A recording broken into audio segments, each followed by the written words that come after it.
Well, we are very honored now to have joining us live from Duxford, England, Bryan Douglass with the Miss Montana to Normandy flight. Bryan, such an honor to talk with you this morning. How you doing? We're doing great. How are you? Yeah, I guess it's only, 3:40 in the afternoon there in England? Yeah, that's about right. Well, how you feeling this morning, or this afternoon, your time, I guess? You know, today's been kind of a stand-down day. We're relaxing for the first time in about a week and trying to absorb everything that's happening since a week ago Sunday. I saw a great photo on the Miss Montana to Normandy Facebook page. It looks like everybody was able to give a nice toast to all the Montanans across the world who've put themselves in harm's way. Yep, that's what we're here for, and we don't forget it for a minute. So, describe this trip across the Atlantic. Oh, how can I? I mean, I was thinking about it as we made our way, and when we got here, I realized that we had, with the exception of one day, we crossed a time zone every day, and we flew over some of the most remote country I think in the world, certainly in the Northern Hemisphere. We would fly for 4 or 5 hours and see absolutely no sign of human habitation or influence. The scale of the vastness of that terrain and its remoteness just is impossible to describe without seeing it. And we're not flying really high, so we're seeing it fairly close. And there's no way to describe it. I mean, pictures don't do it justice. It just goes on and on and on and on. It's crazy. Yeah, I was going to say, because I've taken like a direct flight, I think it was United or something. I took a direct flight from Washington Dulles Airport outside of Washington, D.C., all the way to Dubai in the Middle East. And, 8-10 hours, I can't remember how long that flight was, but, that's in a modern day, jet airliner, as the song might go. Compare that type of a trip, going all the way across the world in, one of these modern day airlines compared to flying in this historic C47, Mann Gulch firefighting plane. Well, it's interesting because in some ways it's fairly crude or fairly primitive, but in other ways every seat's a first class seat. I can stretch out. I can lay down. We've got a hammock or two on board. We can sling a hammock, and we get up and walk around. We get something to eat.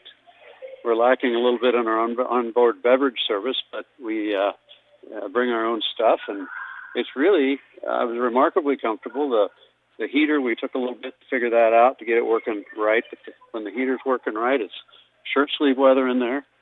And the airplane's just flying flawlessly, has given us no trouble. So we couldn't be happier, and we're here. And it's interesting. I think there's about 11 or 12 other airplanes here in our squadron. There's 3 more, I think, that are on their way. Almost every one of them has come up to us and sort of confessed that we really didn't think you could do it. Well, and these are some experienced guys. I mean, these guys know what they're doing, and they heard about what we were trying to pull off, and they kind of shook their heads, and they were honest enough to confess to us that they were really skeptical that we could pull it off. Well, I got to be honest, I was getting a little nervous, too, because what was it? I mean, it was, a month or so to go before you were scheduled to make this trip, or less than a month to go, and you hadn't even gotten the thing in the air yet. Now you were still on track. Right. You guys were still optimistic. Our first flight was Mother's Day. Yeah. And we left, I think, a week later or 2 weeks later. Wow. Yeah. So it's a close thing, but and of course we were confident, but of course it wasn't a certain thing. There was no question it was not a certain thing. But looking back, most of these things that we did took longer than we expected, cost more. We needed more stuff. We were ordering parts up until the last week before we left, But in hindsight, I think all of that really hard work and trying to do everything the right way with the right stuff and not skimping on anything is paying dividends because we are running smooth. People that are experienced in these things say they've never seen a DC-3 run so clean and so trouble-free for so long. So we're thankful for that. And you fly over that remote incredible remote country, you can't help but think once in a while, you don't want to do it every minute, but you can't help but think once in a while how inhospitable it would be if we had to set down up there somewhere. And on that front, so like what elevation were you typically flying at? I saw some great photos as you were flying over the Greenland ice sheet. What elevation were you typically describe I that think we for were, the pilots yeah, listening? we were running, I would say on the average, we've been running 9,500 to the highest, I think, is 13,000. And that's mostly to get over weather or terrain. I mean, I didn't know this, but the point where we crossed the Greenland ice sheet, I think it's 10,000 feet. Wow. The highest point is about 10,000 feet. And, I mean, it's 200 some miles of nothing but ice and snow. The only thing we saw was we did see this was kind of cool, we looked down and saw a herd of muskox.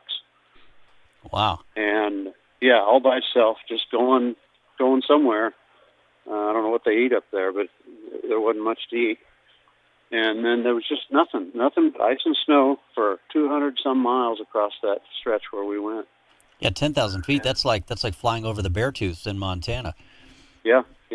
And we were at, I don't know, 12 or 13, probably 13 at that point, if I recall correctly. So we were only a couple thousand feet or less above the terrain, and you could see stuff pretty well.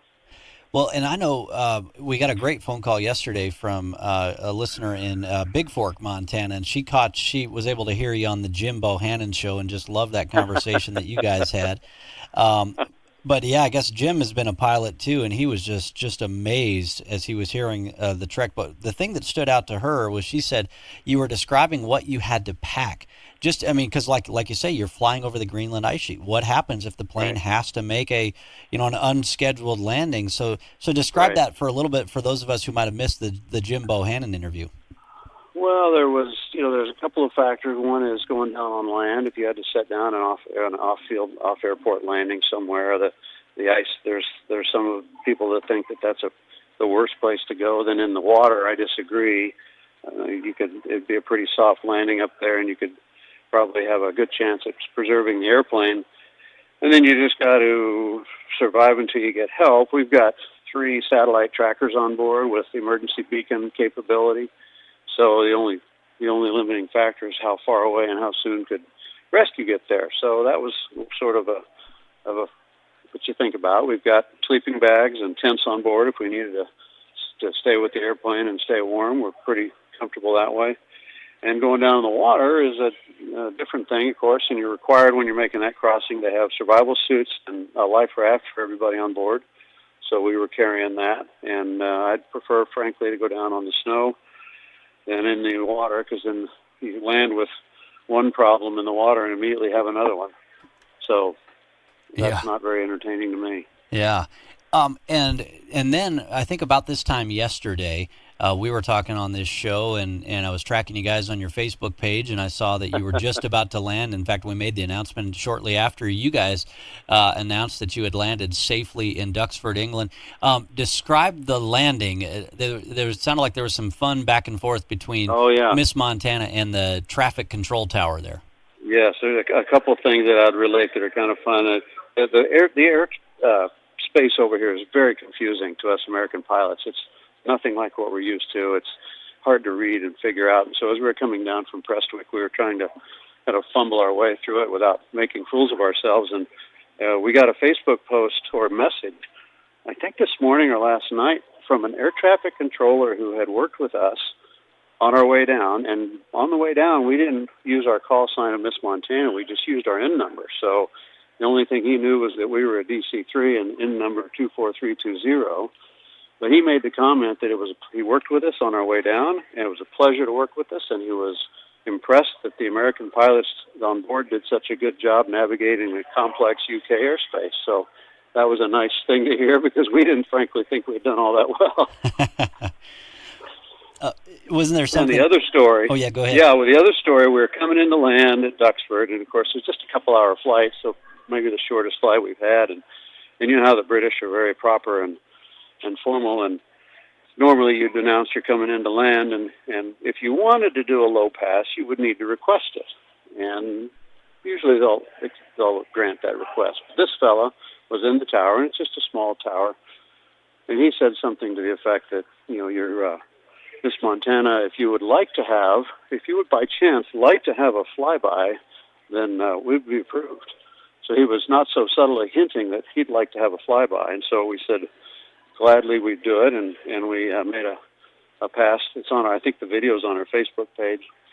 We made a pass down the runway, and as we banked around to come back into land, he thanked us and said that was just perfect for all the photographers who had been waiting for us. So didn't he say something like that was very English of you or something like that? Yes, right? It was very British and proper. Yeah, it was. We all laughed when we heard it, and of course it was great fun. And then we came around into land, and everybody was looking at us. The more we talked to people, the more people had been. Everybody else, they sort of were expected to get here, and we were sort of expected not to. Wow. So it's everybody's just welcomed us, and the other crews have been great, and complimented us on the heavy lift that we did, and I didn't certainly have a great appreciation for how much we did, but these guys, they're telling us you guys did almost the impossible.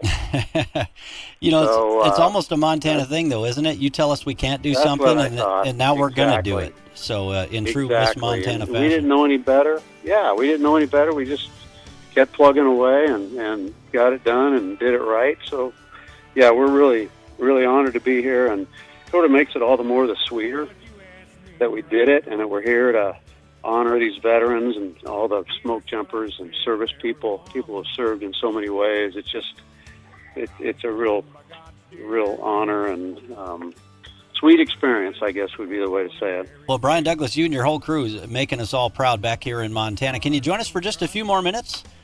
Sure. Great. All right. We got to take a very quick break here on Montana Talks, but we'll go back to Bryan Douglass with the Miss Montana to Normandy flight live from Duxford, England, right after this. Bryan, I guess tell us about the next few days, because, of course, it's just remarkable that you've made it thus far, but the mission still continues in Normandy, and when those Montanans jump out of that airplane for the 75th anniversary.